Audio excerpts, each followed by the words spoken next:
Welcome to part 2 of Alternative Power Concepts. My name is Mark Scythian. The date today is August 1st, 2024. So in part 2, we're only going to cover concept number 5. Here in green, the non-combustion compressed hydrogen gas piston engine. And that is to keep these videos a little bit shorter and break up the concepts by each part video. So here we essentially have high pressure compressed hydrogen gas powering a two-stroke piston engine, and this is modeled after the Honda Clarity, which is just such application. So it starts out with having a water source being fed through a solid hydride dielectric substrate, which then quickly splits the oxygen and hydrogen components of the water into hydrogen and oxygen gas, which is then sent through a compressor and reaches liquefaction. While the liquid oxygen is separated, the liquid hydrogen is extracted. Because we're using the hydride here, we can very efficiently convert water into liquid hydrogen at very low energy. But however, hydride is highly regulated as a metallic hydrogen-3 isotope, which is highly utilized in the nuclear power and weapons industry, as well as the mass production of hydrogen, pennies on the dollar. So if we had hydride available within hydrogen filling stations, even solar panels could produce liquid hydrogen very quickly using hydride. However, if we used standard DC current electrolysis, it takes about 7 watts of DC electrical power to get 1 watt of hydrogen gas combustion. So it is not cost effective, but we're looking at a ratio of close to a 0.1 watts of power to get 10 times more equivalent hydrogen from hydride. So hydride is very regulated and it's not accessible to the general public other than companies who want to take up the task of manufacturing hydride through centrifuges can do so, but it's very expensive and it's a very tedious process. However, to purchase sufficient hydride is not legal to the general public other than for the nuclear power industry's Department of Energy governmental contracted scientists and personnel. And so that's just to note that if there was more access to hydride under a regulatory compliance, then hydrogen filling stations would make the accessibility of liquid hydrogen very easy and cost effective. It's probably as cheap or less expensive than gasoline. But then again, we're not using the liquid hydrogen for combustion. We're simply putting it into a tank. The tank is then taking this liquid hydrogen and vaporizing it while having an intercooled system, which sends a large quantity of vaporized hydrogen gas to a boost pump and check valve into a composite woven high pressure compressed hydrogen tank. So the tanks that were used correlate to the 30 dry gallon volume limits or industry standards at 10,000 psig. So the tank that Honda company had developed for the Honda Clarity was a structural and materials engineering masterpiece, which took nearly 6 or 7 years to develop, and it was able to stop 4 anti-aircraft rounds from puncturing it. So if everything got destroyed in that car and we had quick disconnect lockouts, everything but the hydrogen units would be destroyed. So that's how they designed the safety parameters. So anyway, we have this high pressure compressed hydrogen gas charge, thus having a potential energy source. So when released and discharged upon the piston, first at the before top dead center timing as the position sensing, and then the actual discharge after top dead center, 2, 3, 4 degrees, etc., we would then reach the brake mean effective pressure required to then convert into the brake horsepower and torque. So based on the Honda Clarity specifications, this design was rescaled under design of experiment. So the practicality there is in the design, but it's not a copycat of what Honda had come up with. So this is just the conceptual within limitations design application. So this is a bit of a engineering application based on the concept. But so here we have about a 3,000 pound car, 4-cylinder inline, but the duty cycle is actually 2-stroke, not 4-stroke. So there is 1 power stroke per revolution. So it's approximately scaled to a forward stroke that supports a 33 cubic inch cylinder. And so if we're dealing with relatively similar bore and strokes, then we have a moderate torque and a moderate RPM. The larger our bore gets, the higher our torque, the lower the RPM, and the shorter the stroke, the higher the RPM. So we have a medium by medium, we have the typical 4-stroke piston engine's performance curve scaled into a 2-stroke duty cycle using the potential energy of high pressure compressed hydrogen gas.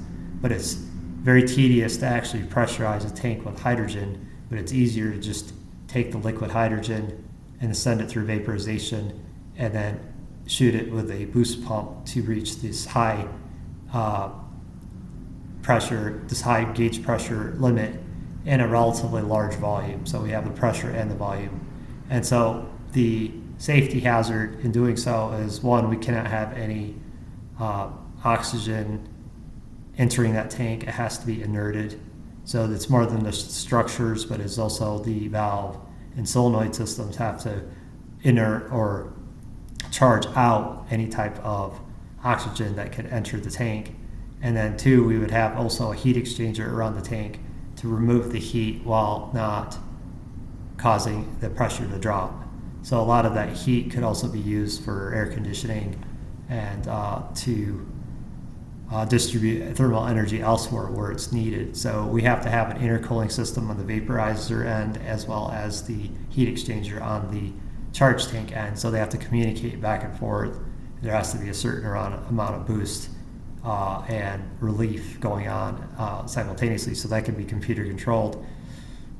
And so then when the motorist fills up the tank, the first gallon or so would start to quickly pressurize the tank.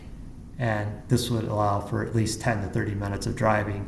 But within a few minutes, the entire tank quantity would be then pressurized into the tank. So this is a very reliable system. So if you're on your last bit of pressure, you could just put a little bit of fuel, hydrogen gas, liquid hydrogen in there, and it would behave just like your gasoline cars in the performance. You wouldn't see any difference.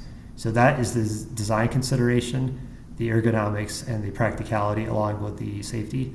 And so then afterwards, we have a computer controlled position sensitive gas delivery head, and more than likely the before top dead center timing would just be the position sensing, but really the after the degrees A TDC would be the pressure impulse. So if you stepped in the throttle, it would be like advance and delay, but not with a spark. It would be with advance delaying the pressure impulses. So that would behave similar to, let's say you had the spark coming earlier when you stepped on the throttle and it comes later when you're cruising, right? So these are all correlation control systems.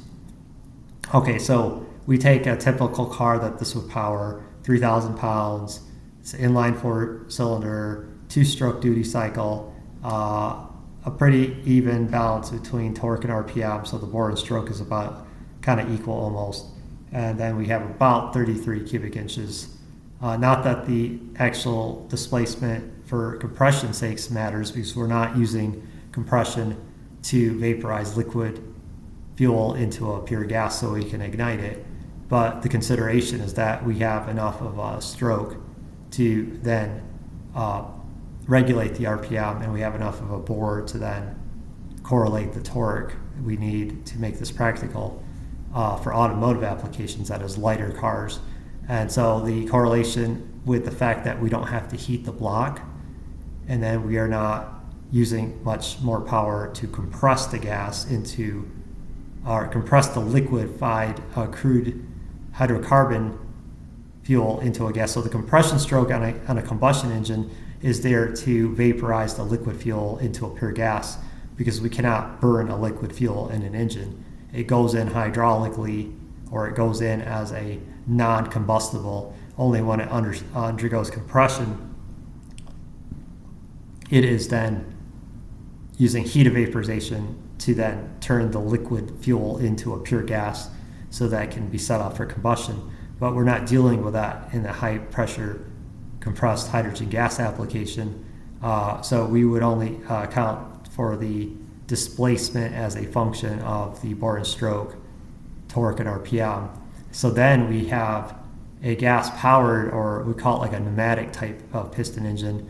So then we can use the Planck formulation and figure out the cubic inch displacement with respect to the rule that on a 4-stroke piston engine, if we're harnessing 1 foot-pound of torque per 1 cubic inch of displacement, then the brake mean effective pressure will be 150.8 psi. So that pressure times area, piston area is the force times the radius is the torque.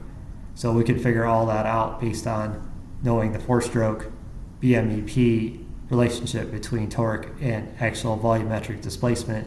But now if we're dealing with a 2-stroke, we have to divide that by 2.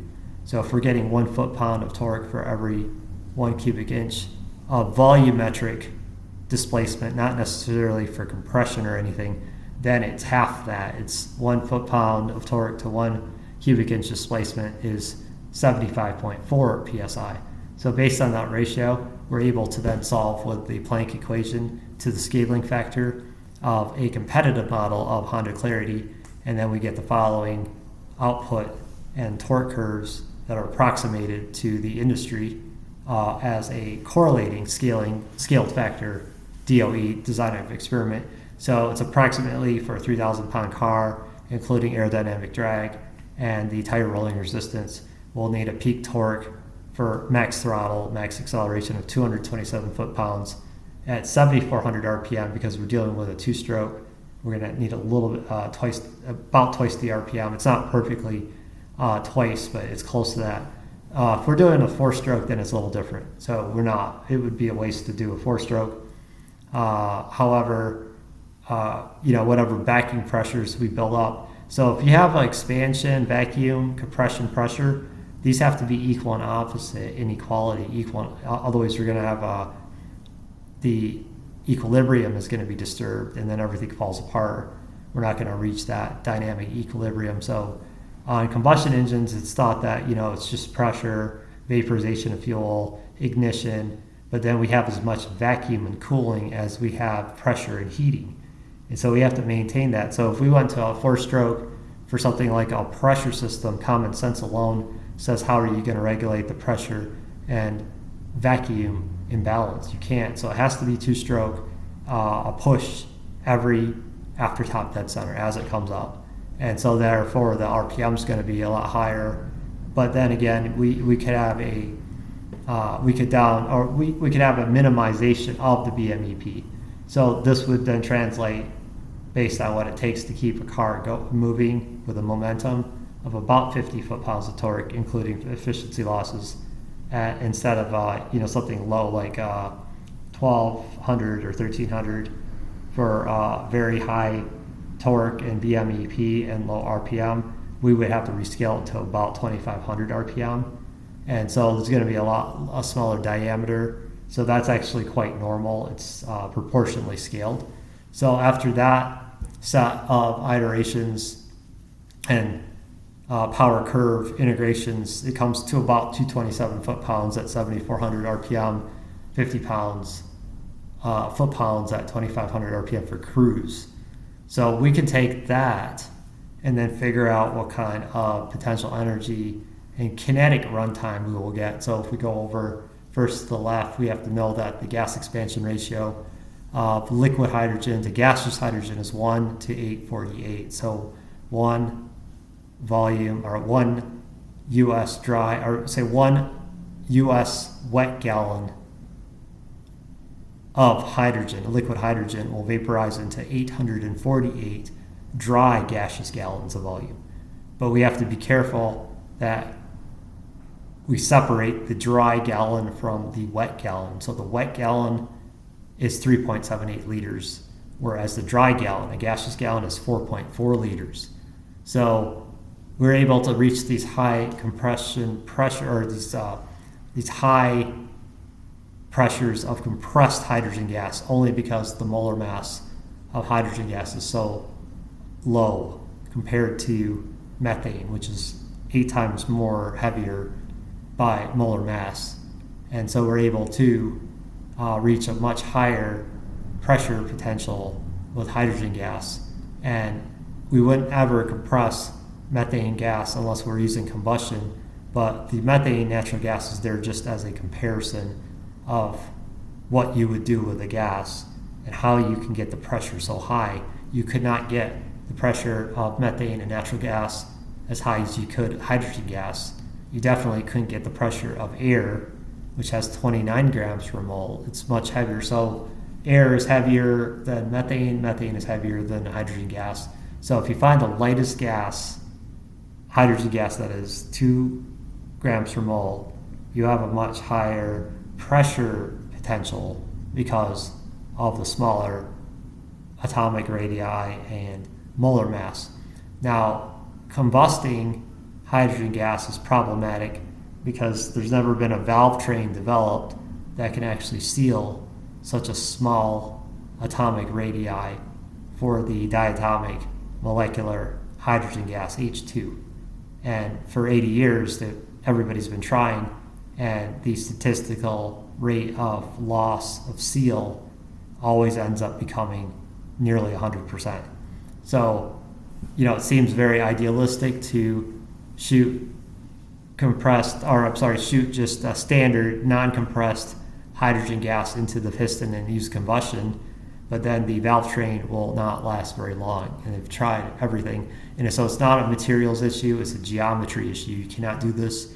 So the other aspect is to just create a single output, quote unquote, exhaust valve that would stay on its static position. We would not have any charge potential of pressure as this piston's coming up, but only when it reaches its TDC state, we then have a few check valves and vents that would rebreathe the system one way. So we're starting at just a 1 ATM, a 0 gauge pressure. We have neither pressure or vacuum.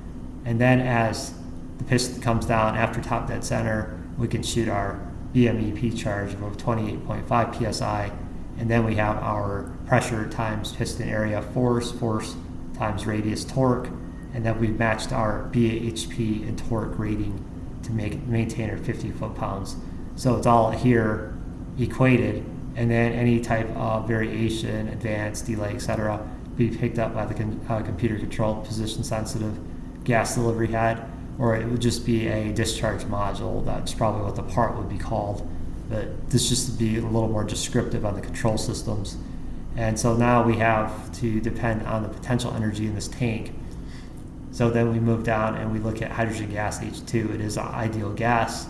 We can use the state equation or the ideal gas law and just get an idea of the volume. But the thing is that the relationship between the pressure and the volume is conversely linear.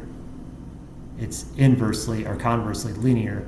So because we're maintaining a constant temperature as per the Boyle's law description, we have the intercooling and the heat exchanging. We would have to, otherwise now we have a explosion risk, and we also have a loss in the potential energy with a superheating hydrogen gas, and now we don't have the same physical and chemical effects that we're looking for in the structure and function of the gas itself and its physical behavior.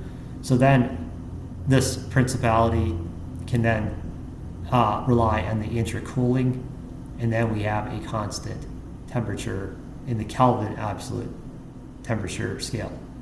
So this will quickly solve for our volume, but that's just the reference if we have to do any design adjustments on the intercooling to the heat exchanger. then we're going to want to know the polytropic temperature rise, and we're going to have to know the gamma value of hydrogen gas. So in this case, it is also relatively similar or equal to air, 1.4. And like in the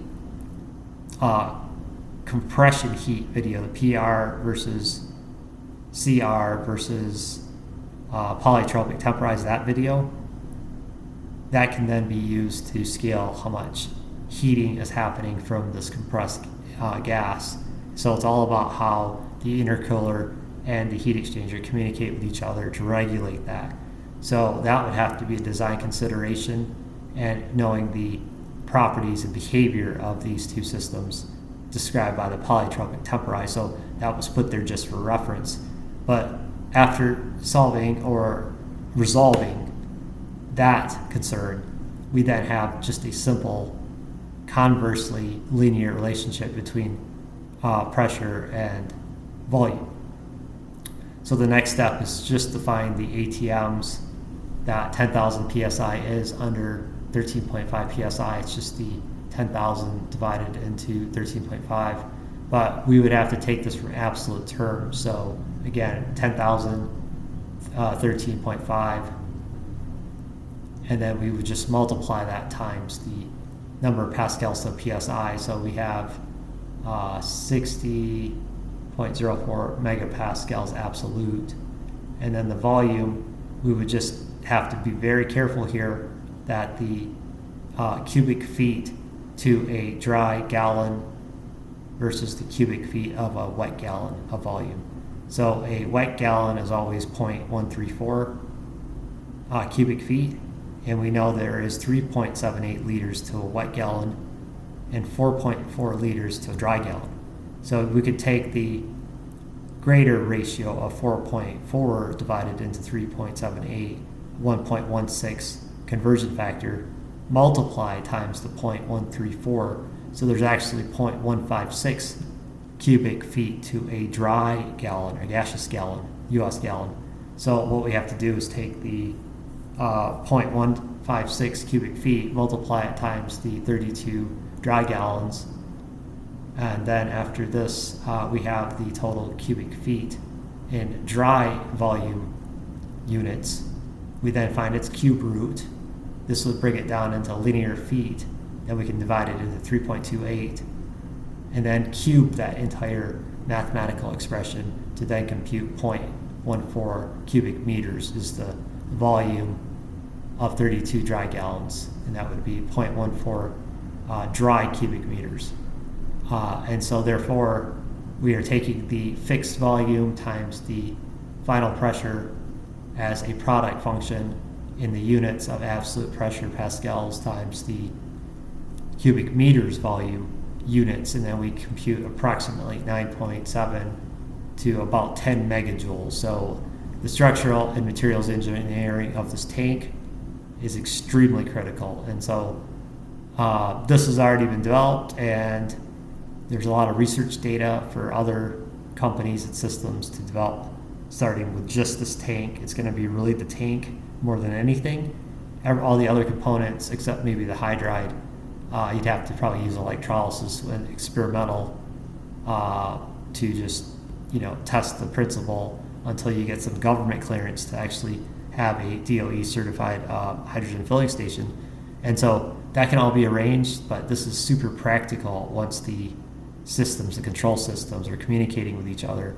We just have some design limitations and tolerances to consider. So again, we could have about a 10 megajoule potential energy tank at 10,000 psig of high pressure compressed hydrogen gas derived out of liquid hydrogen, which is then derived out of water made into gaseous oxygen and hydrogen, then sent through a compressing system into liquefaction. So that would be very cost effective and efficient with the hydride system as a substrate.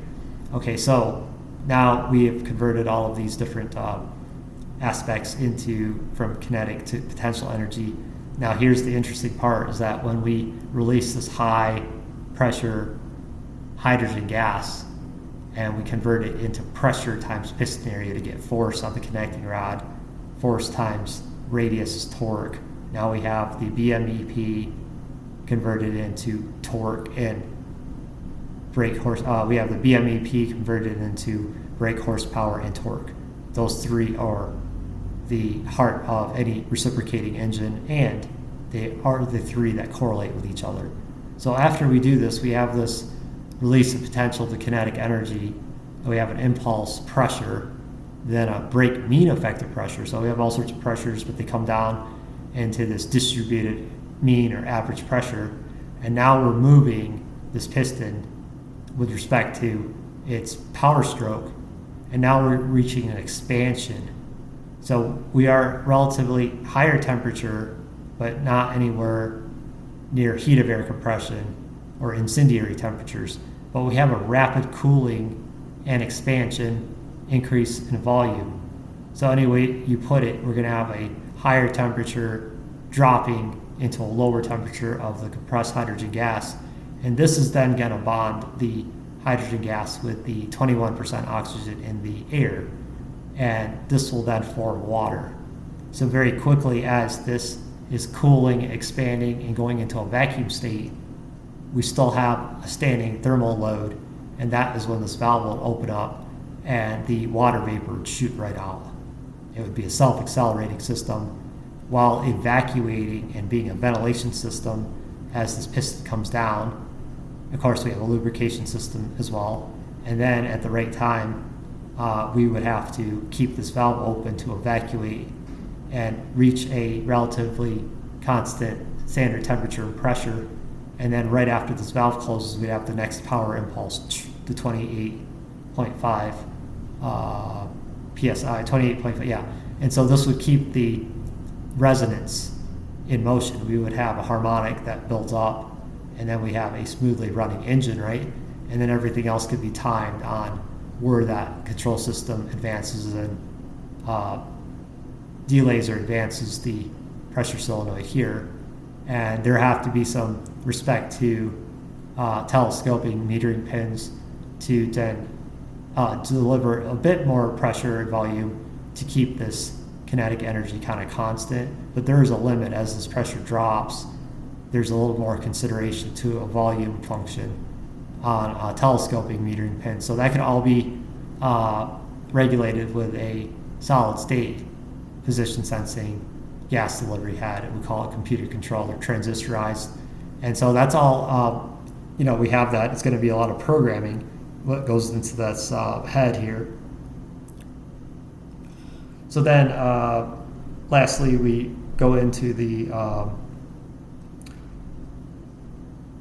volume of the tank in cubic meters. Okay, so we got the absolute pressure in pascals and the cubic meters of the tank. So we have the potential energy figured out. And then the last part, the very last part, is what kind of liquid hydrogen volume, like how many gallons would you put in there at the hydrogen filling station, kind of a curiosity. Okay, yeah, that's all great, but where do we start? Like, what do we actually put in this tank?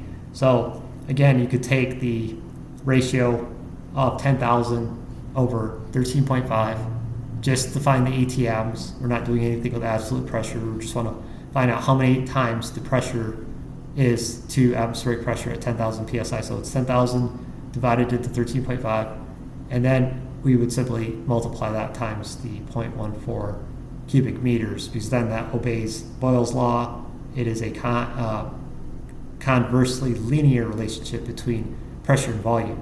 So we want to know how many actual cubic meters of hydrogen gas are going into this 0.14 cubic meter tank. And so when you take the 10,000 into 13.5, you get about 740 ATMs times the 0.14 cubic meters. And so I didn't put that in there, but if we have about 10,000 divided into 13.5, so that's 740 ATMs then times 0.14. So that would put 103 cubic meters of hydrogen gas inside of 0.14 cubic meter tank. So that's where we get our pressure from, right? So that is a conversely linear relationship. Okay, so then after we get our cubic meters of gas flow into the tank, we can then multiply. We have to actually take the cube root of that value, the cube root of 103 cubic meters. Now we have linear meters. We can then multiply that times 3.28, and then we can cube the entire expression. And so this ends up becoming 3659 cubic feet of hydrogen gas going into this tank. But then we have to reverse this back into a liquid. So we could just simply divide that value, 3659, into the gas expansion ratio. So we scale it in the other direction. But then we also have to reverse the ratio of the liters volume for a dry and a wet US gallon. So it's 3.78 divided into 4.4. And so now we have the liquid cubic feet volume of the liquid hydrogen tank capacity. And so we know there are 7.5 US wet gallons to 1 cubic wet gallon, 1 cubic foot. Its inverse, we have 0.134 cubic feet to a wet gallon. That is equal to 7.5 US liquid gallons. And so when people say gallon, they're thinking about a wet gallon, like a gallon of gas, gallon of water, a gallon of milk, etc. But when we play this game of vaporization, we have to be very careful that we define the value as a wet gallon or a dry gallon. So if it's a wet gallon, 3.78 liters. If it's a dry gallon, 4.4 liters. Very important. So if we're dealing with a wet gallon, that is 0.134 cubic feet. Is 1 wet US gallon. So a gallon of water, gallon of milk, gallon of gasoline, gallon of liquid hydrogen, 0.134 cubic feet. But that is also equal to 7.5 US gallons to a cubic foot. So based on that, we can multiply our value of scaling it back to the wet cubic foot volume times our 7.5. So this translates to 27 US gallons of liquid hydrogen go in this tank and then vaporize by 848 times into a gas. Very, very, very quickly, much heat will develop. So now the intercooler and the heat exchanger are communicating back and forth. So this actually becomes a bit of an air conditioning system as well. So that whole pressurization system is considered the HVAC system on the Clarity as well. So that makes sense on the level of thermodynamics and removing heat, not cooling. So we're absorbing and rejecting heat in the same way as the air conditioning system. But we have to be careful to inert this high pressure compressed hydrogen gas. And many people tried this with compressed air, but they have a lot of problems with the heat because the molar mass of air is 29 grams per mole, whereas the molar mass of hydrogen gas is only 2 grams per mole. So you get away with a lot using hydrogen gas as a high pressure compressed potential energy source to drive that piston. But the only thing you have to be very careful about is to build a tank to hold that type of pressure and that chemistry, and then you cannot have any oxygen interact with that hydrogen gas charge. That tank must be at all costs inerted, because now you're dealing with an extreme hazard. But this technology is what I would call word perfectible, and it has a lot of potential. So if people are looking for the green technology, this is it. It's just that we probably need to either have onboard hydride. I don't know if the DOE would like that, but we definitely have to have a hydrogen filling station. So this is concept number 5, and drawing it out or talking about it might be a little vague, because this is a very practical and I think a very profound concept. So it was better to actually create a design of experiment engineering drawing, and then go through the specifications within practical limits. So this took a bit of time to formalize and integrate, but I think the concept, once this is seen, it could be a good focus for those that are very interested in alternative power concepts. So in the next part 3, we will touch bases on the magnetospheric electron discharge application, which is more or less on the premise that the Earth is similar to a magnet. It's a very powerful magnetic field, and we do have the same lines of magnetic flux from the north to the south poles, grounding at the equator like we would have in a spherical magnet. And so there's a lot of potential to tap perhaps suborbit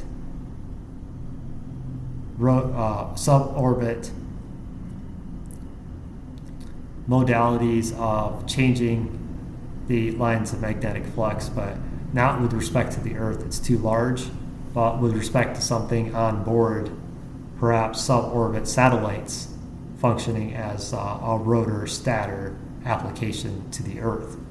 And so there is feasibility on it. It is a bit more on the practical side now with all the directed energy applications taking place, but it's at least a concept to suggest for serious alternative power researchers.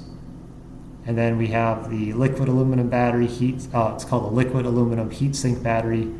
This is a premise that takes the heat from, let's say, a city infrastructure. There's a lot of ways to tap the heat discharge, not just from the surface, but with all the equipment, all the waste heat, all of the efficiency losses will turn into heat. And if you have enough equipment in close proximity running into an infrastructure and a foundation, it is not terribly difficult to create a heat sink distribution grid and run all that heat into polymerized aluminum tubes, which would then heat and liquefy aluminum. And now we're changing the resistive capacitance of the material, and we're able to actually convert heat into greater electrical power. So this is the thermocouple. It's a very improved thermocouple liquid aluminum heat sink battery, and that is the exact opposite of the heating element. Heating elements, we put electricity in, we get heat out. Now, if we want to reverse that process, put heat in and get electrical power out, that is thermocouple. However, we don't get very much electrical power out of a thermocouple. We can put a candle flame onto a thermocouple, take a voltmeter, and we get some electrical power, or we get a little, but it's really not practical. Just enough to set off sensors, that's about it. But if we liquefy aluminum within a polymerization system and then tap all the waste of the heat that's circulating around everywhere, we can concentrate the heating through high thermal conductance heat sinks, which are inexpensive. It just takes some infrastructural work to actually think on that level, because we don't make a big deal about infrastructural wiring or plumbing, but we could do this with heat sinks. And then eventually there's enough heat load that concentrates. And similar to electrical capacitance, we have thermal capacitance. We can accumulate heat, and even through a ceramic system. And then this quickly liquefies an aluminum, again, a substrate. And now the electrical and resistive properties of aluminum thermal battery is going to increase the amount of electron discharge from the heat that goes into it. And if you keep getting this more and more in a liquid state with the changing resistivity, where the resistance value of that aluminum changes with the state of matter in the liquefaction. As it gets hotter and hotter, its viscosity drops, it gets more like liquid, almost flowing like water, but it's very hot. We now have a higher electrical discharge out. It's sort of like a liquid metal battery that just discharges a considerable amount of electrical power. And so now there's just an improvement in making a better chemical batch or process and extracting the concentrations of heat where the efficiency goes higher. It's not like, the efficiency will keep going up with the heat. It drops. So that's a liquid aluminum heat sink battery. There's about 3 or 4 universities that have been working on that one. And they were pretty successful, but I don't think they built the infrastructure up. It should be continued, this research. It was comparable. This like 30% of 40% of the heat was turned into electrical power. So it could be improved upon, but people have to talk about these applications, and then people look into it. You can just type it in on YouTube, the liquid aluminum battery. You can type that in. A lot of research data about that one. And we can cover some basic concepts on that. Not as long as 5 and not as long as 1 through 4, because I intended to make these videos a little bit shorter, but the practicality of a design, it was I felt compelled to place that design in there. So once you see it, you can kind of come up with your own method of alternative power, but it has to rely on high pressure compressed hydrogen. And there's going to be a lot of implements to make that safe and effective. Okay, so now we have lastly the Bloom box, and many of you have heard of it, but it's just a method of extracting electricity electrochemically directly from gasoline without combustion, without emission. So gasoline and the electrostatic wafers are soaked in gasoline, and then the potential energy of the 20,000 B2s per pound found in gasoline are then electrically discharging their power rather than combustion. So there was an aerospace engineer from years ago, 25 years ago, that worked at NASA, and he came up with a concept. There's specific metallic and non-metallic composition grades in order to create a dielectric. And so if you get it right and you're able to actually make the homogeneity of gasoline with the wafers, you can turn it into a gasoline battery. And when you discharge the anode to cathode, in the DC system, of course, you can generate an equivalent electrical discharge to the BTUs per pound in the non-combusted fuels very quickly. And it has to be stacked and amplified by mass. So I think the Bloom box was sold to Google years ago, like 15 years ago, and they use it to power their facilities. But there probably is a downside that the recyclability is not that high, and the disposability is very high.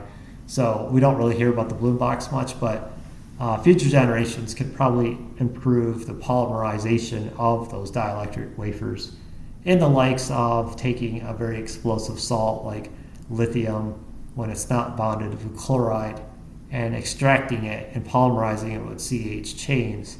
And then we have the equivalent of a plastic explosive, except instead of discharging into thermal incendiary power, it's discharging purely as electron discharge.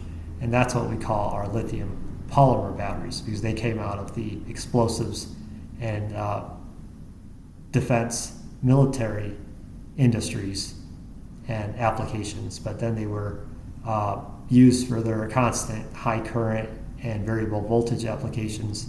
So then they were very practical with DC brushless motors, because you need the torque from the current, whereas the voltage becomes the RPM with electric motors. But if you get the lithium polymerization or ions, then brushless DC electric motor becomes comparable to the gasoline combustion engine because of the higher efficiencies and the fact that with a DC brushless system, your efficiency is reaching about 80%, and all combined with respect to the torque response of a gasoline combustion engine, you can match that with a DC brushless motor using the lithium polymer battery system. And that is something very similar to the electrochemical processes of a bloom box, except instead of using lithium polymerization, we could use the polymerization of gasoline within a substrate, within some sort of a permeable dry substrate. And now you have this sweet balance between anode and cathode, and when you tap it through a dielectric, it doesn't even have to be a typically conductive material. You have inherent molecular voltage potential, and then the material could behave both as an insulator and a conductor, and then very easily with a transistor you could switch on the electron discharge. So balloon box is definitely a start, and the lithium polymer batteries too. But just imagine other materials, kerosene, its potential energy discharged into electricity rather than combustion. I mean, we have to work with the material science, so important, because we're not just getting the structure, we're not just getting the chemical, but we could also get the electrics and the mechanical out of the material itself. And so smart materials are going to move that industry forward. And so these are concepts only. It's going to be a material science game to push this into practicality. So again, I wanted to make this video as short as possible, but just having a very bland kind of overview, I think a lot of good ideas that have already been developed would be missed. And so, if you stuck with me this long, these are some concepts to cross-relate to other ideas in a creative manner, as well as the fundamentals. Okay, so thank you for sticking with me in this part 2. And in part 3, I will try to get maybe these 3 on just basic drawings, not getting too detailed. I've kind of already spoke about them here. So it'll just be 3 little drawings. And there's, after 8, there's probably 5 to 7 more that are worth talking, because I don't think it's appropriate to talk about what everybody knows, like solar, yes, and wind turbines, yes. That's, it's about sharing alternative power concepts that are not readily known about. And, like more people know about all the other alternative power concepts, perhaps better discussions can come forward and we can solve a whole lot of problems with what's going on in the world today. So thank you for sticking with me, and feel free to leave comments, suggestions, anything. Thank you for watching part 2, and have a great day.